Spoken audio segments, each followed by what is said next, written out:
역사단 1점도 깎이지 않은 비법 전수 단비완소쌤 박주입니다. 네, 우리 친구들 만나서 반갑습니다. 우리들의 역사 이야기 그 두 번째 만남을 이어나가려고 하는데요. 자, 오늘은 전국의 역사를 공부하는 많은 친구들이 가장 자신 있어 하는 주제, 바로 구석기 시대와 신석기 시대 문화에 대해서 살펴보려고 해요. 선생님, 저 정말 자신 있어요. 그쵸? 우리가 역사 공부 첫머리에서 만나는 내용이잖아요. 너무너무 잘 알고 있을 거예요. 하지만 이런 내용이 있었지 다시 한번 확인한다 생각하고 따라오시면 좋겠어요. 그럼 먼저 용어 하나 잡고 갈 텐데, 우리가 오늘 공부할 구석기 시대와 신석기 시대를 선사시대라고 얘기해요. 선사시대 많이 들어보셨죠? 그쵸? 한자로 한번 풀어봅시다. 먼저 선의 역사사예요. 그러니까 역사시대보다 먼저 있었던 역사 이전의 시대를 우리가 선사시대라고 하죠. 자, 그럼 선사시대와 역사시대를 나누는 기준이 뭐냐? 문자예요, 문자. 문자가 없어서 기록이 남아있지 않은 시대를 우리가 선사시대라고 해요. 그럼 문자가 만들어져서 기록이 남겨지기 시작하면 역사시대가 되는 거겠죠, 그죠? 이 선사시대는요, 이 도구를 만드는 방법에 따라서 구석기 시대와 신석기 시대로 나누는데, 석기도 한번 한자로 풀어볼까요? 돌 도구잖아요, 그쵸? 그럼 옛 구자 연결하면은 옛날 돌 도구를 사용했던 시대가 구석기 시대, 그 다음에 새로운 신자 연결해서 새로운 돌 도구를 사용했던 시대가 신석기 시대, 이렇게 우리가 구분을 해볼 수가 있단 말이에요. 그러면 먼저 구석기 시대로 여행을 한번 떠나봅시다. 우리가 지난 시간에 여러 내용들을 공부를 했었는데 인류의 출현과 진화에 대해서도 공부를 했었죠, 그쵸? 최초 인류는? 이제 바로 튀어나와야죠. 복습이 얼마나 중요한데요? 오스트랄로피테쿠스였잖아요. 그쵸? 남방의 원숭이. 이 구석기 시대는요, 이 인류의 등장부터 약 1만 년 전까지를 말해요. 뭐 중요한 건 아닌데 참고로만 좀 알아두시고. 이게 중요한데, 구석기 시대 사람들은 어떤 도구를 사용했을까? 이야기부터 한번 시작해 봅시다. 어떤 도구? 세 글자. 옛날 돌 도구인데 세 글자.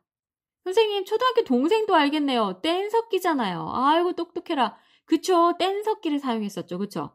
돌을 내리치거나 돌과 돌을 꽝 부딪혀서 만든 게 뗀석기잖아요. 그쵸? 대표적인 뗀석기에는 뭐가 있을까요? 주먹에 꼭 쥐고 사용했었던 주먹도끼, 그죠? 또 뭐 글개, 찌개 뭐 이런 것도 있었는데, 짐승을 사냥할 때, 사냥한 짐승의 털과 가죽을 분리할 때, 또 살을 발라낼 때, 동물의 뼈를 찍을 때, 거친 나무를 다듬을 때, 뭐 정말 다양한 용도로 사용했던 게 바로 뗀석기예요. 잘 기억해 두시고. 자, 그렇다면 구석기인들은 어떻게 생활했을까? 일단 털이 북실북실한 몸집이 큰 짐승을 친구들과 함께 집단 사냥을 해서 이렇게 먹을거리를 확보하기도 했고요. 그 다음에 열매 채집. 열매를 따먹기도 하고 또 뿌리도 캐서 먹을거리 얻었고요. 강가에 나가서 물고기도 잡기도 했고요. 근데 중요한 건 당시 너무너무 추웠잖아요. 그래서 이 기후 때문에 먹을거리가 풍부하지 않았어요. 함께 기억해 두시고. 자, 이들은 무리 이동 생활을 했었다라는 것도 기억하셔야 돼요. 선생님 아까 뭐라고 했죠? 친구들과 같이 집단 사냥을 했다라고 했는데 한번 생각해 보세요. 선생님처럼 비실비실하고 외서운 사람이 막 혼자 주먹도끼 들고 나는 저 메모들을 잡을 테야. 당연히 잡아먹힐 확률이 더 높겠죠, 그죠? 그래서 친구들과 같이 모리사냥, 집단사냥을 했단 말이에요. 자, 근데 이 시기가 너무 추워서 먹을거리가 풍족하지 않다라고 했는데 먹을거리가 다 떨어져요. 그러면은 친구들과 이웃들과 같이 다른 곳으로 이동해서 생활을 했거든요. 그래서 무리 이동 생활을 했다라는 특징. 그 다음에 이 시기에는 이제 불을 사용하죠, 그쵸? 처음에는 잡은 고기랑 물고기를 다 날 것으로 먹었단 말이에요. 그랬는데 이제 불을 사용하게 되니까 그런 것들을 불에 익혀 먹게 돼요. 맛도 좋고 소화도 잘 되네? 다음으로 이제 불을 이용해서 맹세, 습격도 피하고 추위도 피할 수가 있었다. 자, 그래서 불의 사용까지 생활 모습 잘 좀 연결해 주시고, 이제 구석기인들의 거주지도 한번 정리해 볼게요. 무리 이동 생활을 한다라고 했어요. 어차피 먹을거리가 떨어지면 다른 곳으로 이동할 거잖아요. 집을 힘들어서 멋지게 지을 필요도 없었고요. 집 짓는 기술이 발달되어 있지도 않았어요. 그래서 어떻게 했냐면 자연적으로 만들어진 바위 그늘이랄지 동굴이랄지 강가에다 대충 막 지은 막집에서 생활했단 말이에요. 바위 그늘, 동굴, 막집에서 생활했다. 자, 그리고 이웃과 함께 먹을거리 구하고 또 똑같이 공평하게 나누는 평등한 사회였다라는 것도 기억해 두세요. 자, 이제 구석기 시대의 예술과 신앙도 한번 정리를 해볼 건데, 구석기인들은 동굴 벽화를 그렸다. 지난 시간에 이미 얘기했었죠. 대표적인 동굴 벽화가 있는데 프랑스의 라스코 동굴 벽화, 그 다음에 에스파냐 알타미라 동굴 벽화가 있어요. 구석기 후기 벽화들인데 거기 보면은 들소, 멧돼지, 사슴 막 이런 동물들이 그려져 있단 말이에요. 나 저 들소 잡고 싶다. 뗀석기 들고 한번 맞춰보기도 하고 사냥의 성공을 기원했겠죠. 그죠? 또 하나 여인 조각상이 교과서에 나와 있을 거예요. 빌렌도르프의 비너스. 빌렌도르프의 비너스인데 비너스래요. 미의 여신 아니에요. 그쵸? 비너스가 미와 풍요의 여신이잖아요. 근데 아무리 들여다봐도 미와는 거리가 멀어요. 가슴이랑 엉덩이 부분이 너무 과장돼 있어요. 굉장히 풍만하게 표현돼 있죠. 아마도 구석견들이 아기를 많이 낳았으면 좋겠다, 풍요롭게 살고 싶다 이런 염원을 담아서 조각을 하지 않았을까라고 여겨지고 있고요. 머릿속으로 빌렌도르프의 비너스는 다산과 풍요를 상징한다라고 기억하시면 돼요. 이렇게 구석기 시대 마무리하고요. 이제 새로운 돌 도구로 사용했던 신석기 시대로 넘어가 보죠. 드디어 빙하기가 끝나고요. 지구의 기온이 차츰 상승하면서 습이 우거지고 얼음이 녹으면서 강과 바다에 물도 많아지고요. 물고기도 많아졌어요. 또 몸집이 큰 동물들이 사라지고 사슴이나 멧돼지, 토끼 뭐 이런 몸집이 작고 빠른 동물들이 많아졌죠. 그럼 잘 생각해 보세요. 몸집이 작고 날쌘 동물을 잡으려면 기존의 뗀석기보다 더 정교하고 날카로운 도구가 필요했겠죠. 그죠? 그래서 등장한 게 바로 갈아서 만든 정교한 돌도구 간석기예요. 자, 대표적인 간석기에는 간 돌도끼, 갈돌과 갈판. 이거는 교과서에서 사진 많이 보셨을 거예요. 갈돌과 갈판이 뭐냐면 열매나 곡식의 껍질을 벗기거나 가루로 만들 때 사용했던 도구예요. 사진 꼭 확인해 주시고 그 외에도 돌, 화살촉 이런 간석기가 있어요. 자, 신석기 시대에 사용한 도구 뭐라고요? 간석기, 잘 기억해 두기. 자, 다음으로 신석기 시대에 들어서면 원시적으로나마 옷을 만드는 기술이 발달하게 되는데 일단 옷을 만들기 전에 실이 필요하잖아요. 식물의 껍질을 가늘게 막 쪼개요. 그런 다음에 가락바퀴라고 동그란 도구가 있어요. 그 도구 가운데 구멍이 나 있거든요. 구멍에 나무 막대를 끼우고 막 돌려요. 그러면 아까 쪼갠 껍질들이 꼬이면서 실이 되거든요. 그럼 그 실로 옷감 만들고 뼈바늘로 꿰매면 짜잔, 옷이 완성되죠. 그렇죠? 어쨌거나 옷을 만드는 데 사용한 도구로 가락바퀴와 뼈바늘을 사용했다라는 점 기억하기. 자, 그리고 신석기 시대 사람들은요. 드디어 흙으로 빚어서 불로 구워 만든 토기를 사용했어요. 토기?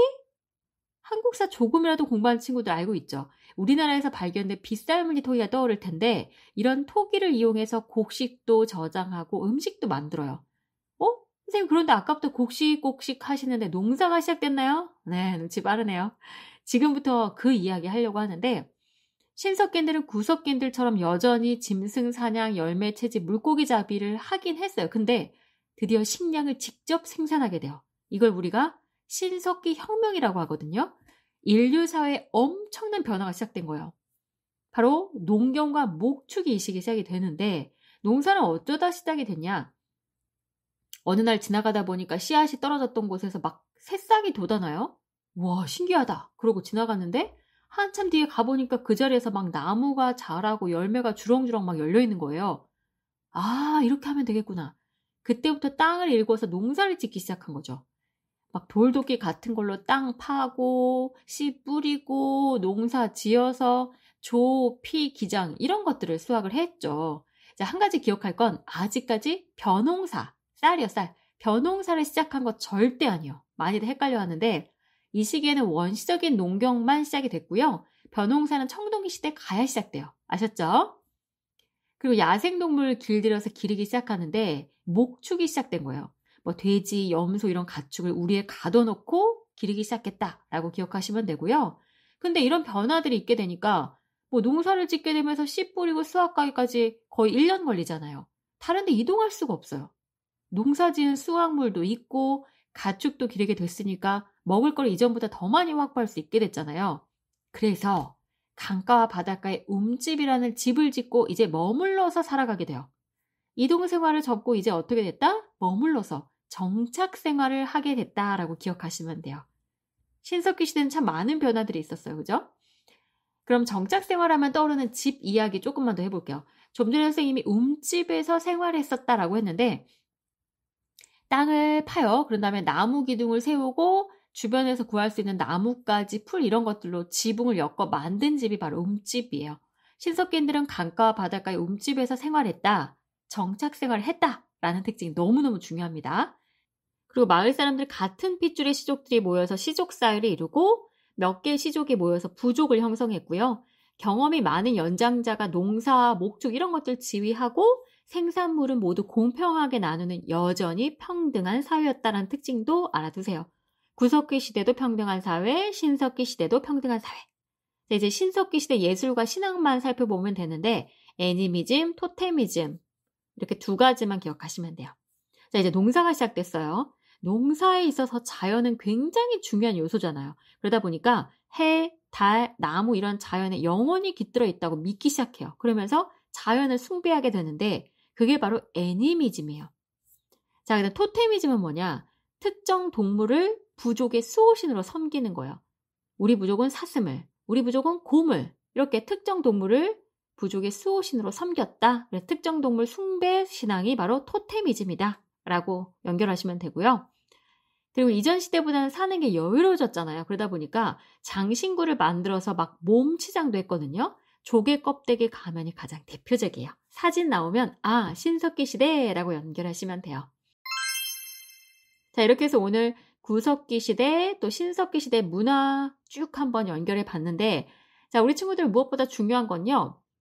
내가 잘 아는 내용이지만 복습을 하는 게 중요해요. 자, 그래서 복습은 선택이 아닌 필수니까 다시 한번 내용 쭉 교과서 바탕을 훑어주시고 다음 시간에는 우리 고대 문명 이야기 해 나갈게요. 오늘도 고생 많으셨습니다.